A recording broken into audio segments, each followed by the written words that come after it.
আসসালামু আলাইকুম।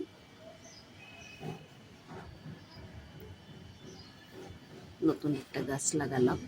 এটা হচ্ছে গোল বেগুন।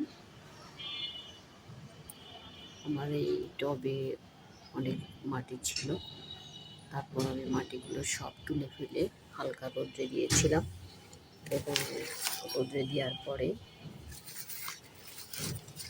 এরপর আবার বালতিটার নিচে ছিদ্র করে দেন আবার মাটি বসিয়ে দিয়েছি।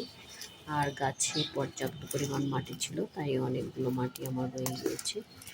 তো এটা কেটে তারপর গাছটাকে আবার বসিয়ে দিয়েছি।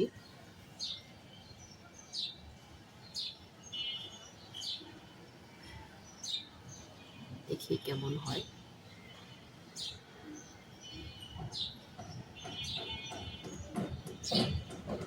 এখনকার মতো এতটুকুনি। সবাই ভালো থাকবেন। আল্লাহ হাফেজ।